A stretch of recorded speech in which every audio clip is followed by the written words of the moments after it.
अवनी साकेत, कक्षा 10वीं शासकीय कन्या हाई स्कूल सहावल की छात्रा हूँ।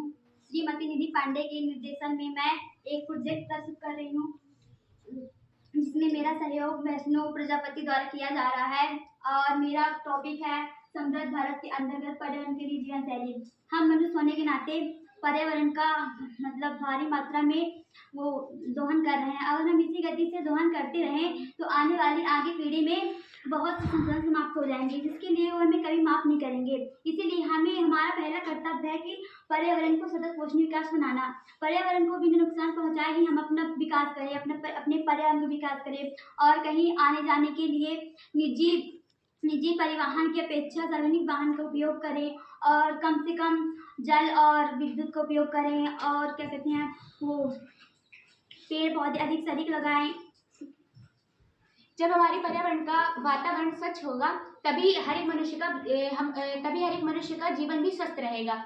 और पर्यावरण के अनुकूल शैली कुछ तरीके होते हैं, जैसे ऊर्जा का संचयन, जल का संचयन, कचरा प्रबंधन, स्थानीय उत्पादों का उपयोग, वनस्पति आधारित आहार। वनस्पति आधारित आहार में मांसाहारी की तुलना में वनस्पति आधारित आहार का चयन करना, जिससे ग्रीन हाउस गैसों में उत्सर्जन की कमी आती है। और ऊर्जा संचयन में ऊर्जा की बचत करने के लिए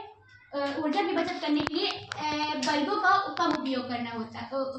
जैसे स्विच ऑन है तो हम स्विच को तुरंत बंद कर दें, उसका अधिक उपयोग ना करें। जितनी आवश्यकता होती है हमें उतना ही उपयोग करना चाहिए। और अब हम जल की बात करें तो जल का जितनी आवश्यकता हो उतना ही उपयोग करें, जिससे हमारे यहाँ गर्मियों में जल की कमी नहीं होगी।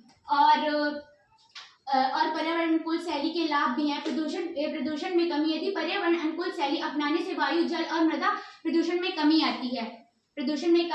ऊर्जा संचयन, ऊर्जा की बचत होती है। ऊर्जा संसाधनों का संरक्षण होता है।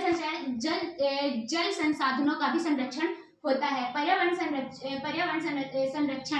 सतत पोषणीय विकास एक विषय है। सतत पोषणीय विकास में यह बताया गया है कि पर्यावरण को बिना नुकसान पहुंचाए पर्यावरण का विकास करना। और आर्थिक विकास। सतत पोषणीय विकास आर्थिक विकास को भी बढ़ावा देता है और गरीबी उन्मूलन में मदद करता है। हो गया।